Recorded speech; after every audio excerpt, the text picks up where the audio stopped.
Frères et sœurs, on se retrouve de nouveau pour analyser ensemble les matchs de ce samedi 21 janvier. Il va se trouver qu'il y a des matchs où je ne vais pas faire trop de commentaires, je vais donner mon point de vue, c'est-à-dire des championnats, pour ne pas que la vidéo excède 15 minutes. Je vais commencer par la Bundesliga. Et je rappelle que ceux qui veulent jouer mes jeux, c'est dans le groupe Telegram. Ici, je donne mon point de vue général sur l'ensemble des matchs de la journée. Et dans mon groupe Telegram, je donne mes différents jeux. Alors, le premier match de la journée, c'est entre Bochum et bien sûr Hertha Berlin. Actuellement, au niveau de l'état de forme, Hertha Berlin est plus en forme que l'équipe de Bochum.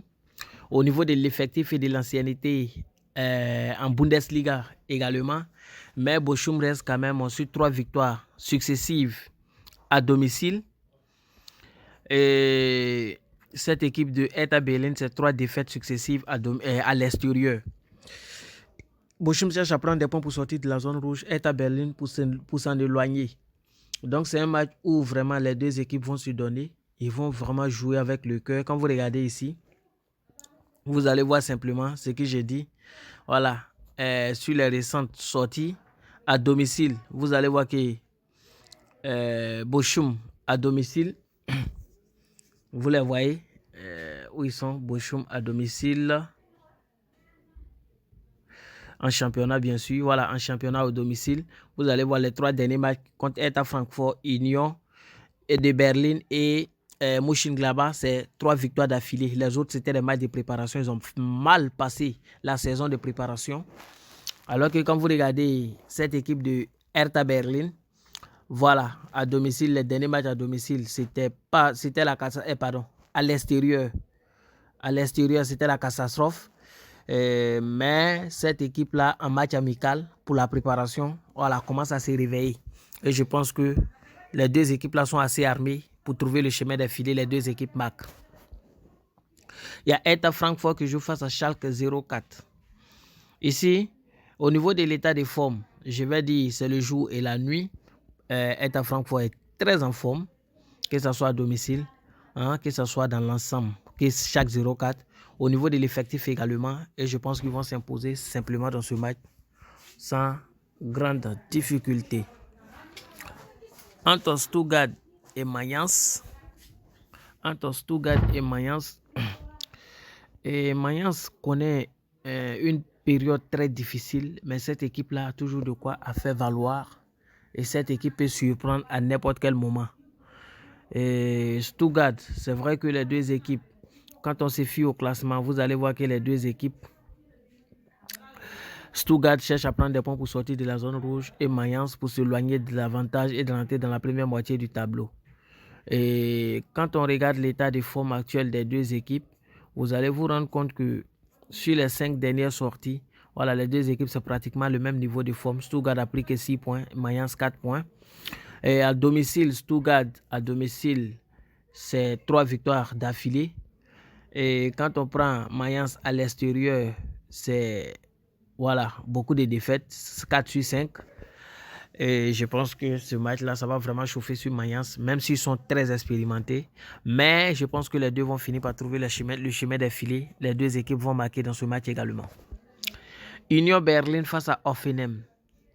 Union Berlin est très en forme que Hoffenheim actuellement. Voilà, ça, c'est pas moi qui le dis.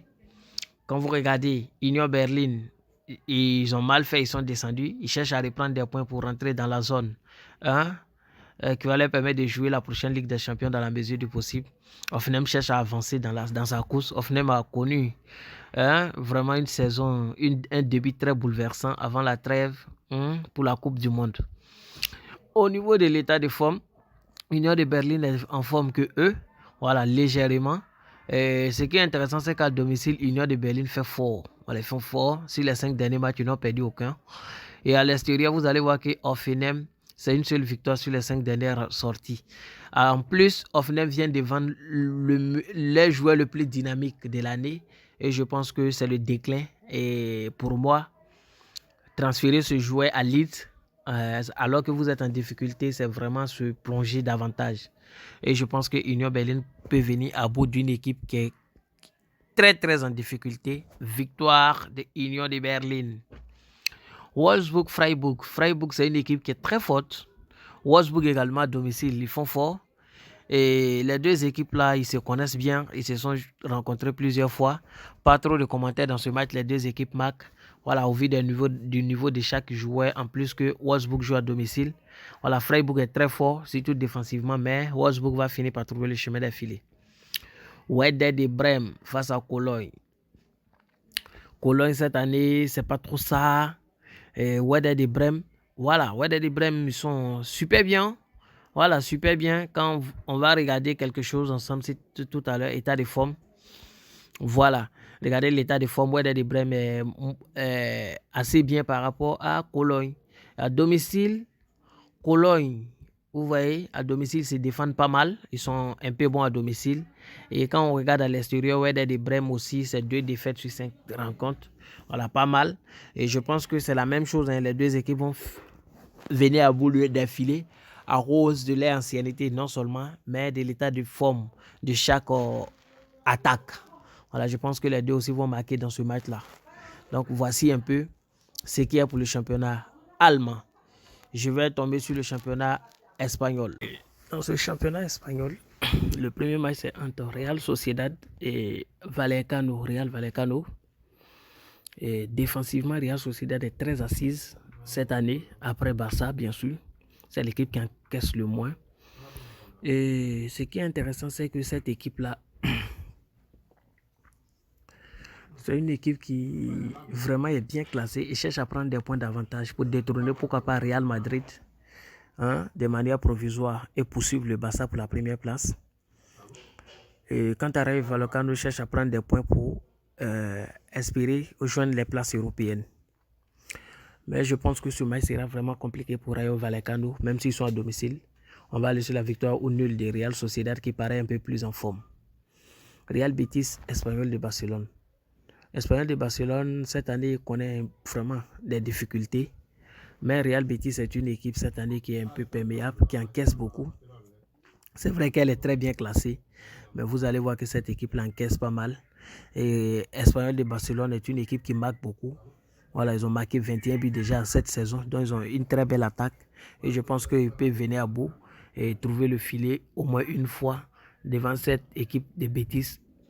Plus de 0,5 buts pour Espanyol de Barcelone. Athletic de Madrid face à Real Valladolid. C'est vrai que ça ne va pas chez cette équipe d'Athletic de Madrid, mais il faut reconnaître que sur tous les niveaux, ils sont au-dessus de Valladolid actuellement. Et en plus, ils sont un peu plus expérimentés et je pense qu'ils vont s'imposer dans ce match. Victoire d'Athletic de Madrid. Il y a Séville qui joue face à Cadiz. Voici une équipe de Séville qui ne se retrouve pas, qui a des difficultés, qui dandine, qui, voilà, malgré son effectif. Alors que sur le plan de l'effectif, cette équipe-là est très bien classée sur le papier, voilà, par rapport à cette équipe de Cadiz. Et sur l'état de forme, elle n'est pas trop en forme, mais je pense qu'ils peuvent venir à bout d'une équipe de Cadiz qui peine à se retrouver défensivement. Victoire de Séville. Voici un peu ce qui est pour le championnat espagnol également. Je vais simplement poursuivre avec le championnat anglais. S'agissant du championnat anglais, le premier match va opposer Liverpool à Chelsea. Ça, c'est un match vraiment de feu. Un match, c'est un derby d'ailleurs. Les deux équipes ne se retrouvent pas cette année, ils ne sont pas constants. Mais je pense que au niveau de la forme, aucune équipe n'est supérieure à son ami actuellement. Au niveau de l'état de forme également, vous allez voir que les deux ont 28 points. Au niveau de l'effectif, c'est le même niveau. Mais la motivation de Liverpool sera un peu au-dessus de Chelsea parce que Liverpool, à son stade, à Anfield, tout le monde sait ce qui se passe. Je pense qu'ils peuvent bénéficier du soutien de leur public étant donné qu'ils sont à domicile pour avoir un léger dessus sur Chelsea. Donc, du coup, je vais aller sur la base de la victoire au nul de Liverpool. Voilà, comme premier pronostic. Mais mon safe reste quand même le but. Voilà, mon pari safe, c'est un but pour Mohamed Salah dans ce match. Mohamed Salah buteur. C'est une cote 2 sur BetWinner et une belle cote à tenter. Le second match, c'est entre Bournemouth et Nottingham Forest. Bournemouth ne se retrouve même pas. Ils ont fait 5 défaites d'affilée. C'est vrai que Nottingham Forest n'est pas aussi trop performant, mais ils cherchent à prendre des points pour s'éloigner davantage de la zone rouge, de même que Bournemouth. Bournemouth joue à domicile, donc c'est un match qui sera vraiment intéressant. En plus, les deux se sont confrontés pas mal de fois. Vous allez voir que Bournemouth cause de nombreux problèmes à Nottingham Forest. Et je pense que étant donné qu'ils sont à domicile, ça sera de même. Et pour moi, ce match-là peut se solder par un match nul. Ça peut se solder par un match nul, mais on ira sur la base de la victoire ou nul, n'est-ce pas, de Nottingham Forest. Il y a Leicester qui joue face à Brighton. Ici, il n'y a pas trop de commentaires à faire. Les deux équipes vont marquer. Brighton, c'est l'équipe qui marque le plus.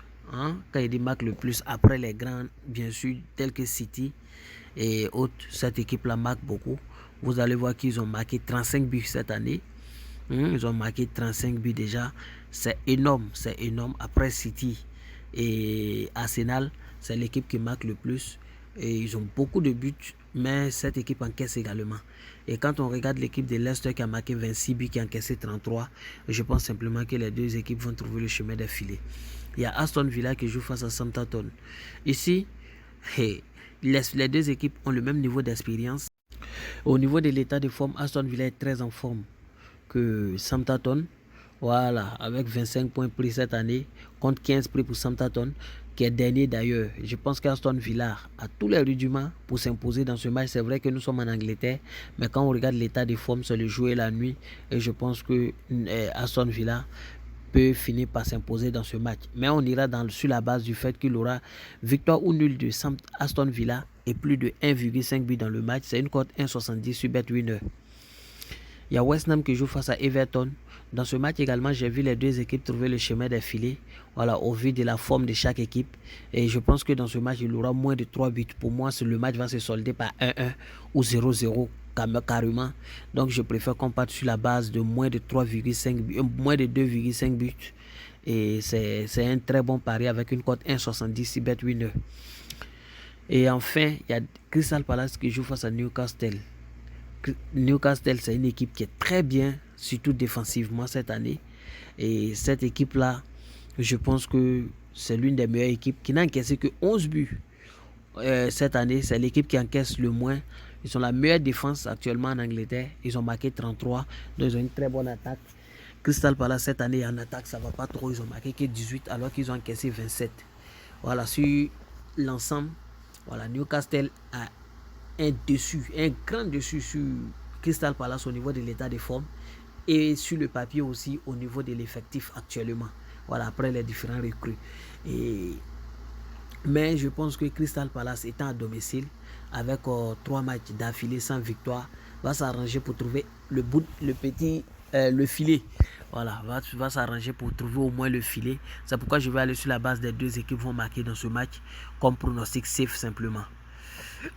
C'est une bonne cote 1,75, non 1,74 sur OneXBet. Une belle cote à aller chercher. Donc voici un peu pour ce qui est du championnat anglais. On va poursuivre avec le championnat italien.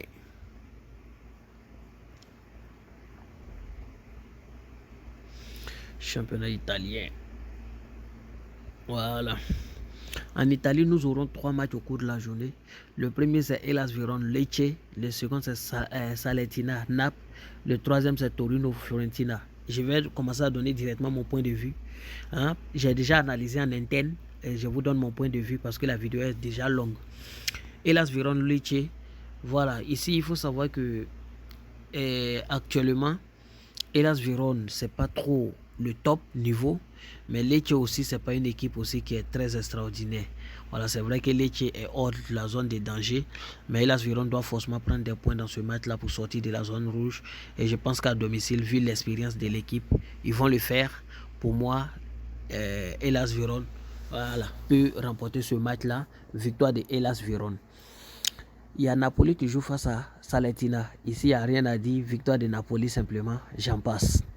Fiorentina qui joue face à Torino. Ici, les deux équipes vont marquer. Parce que cette année, c'est vrai que les deux équipes ne se retrouvent pas trop. Mais les deux équipes, deux vieilles équipes se connaissent. et ils sont collés. Chacun doit prendre des points pour se détacher de son ami.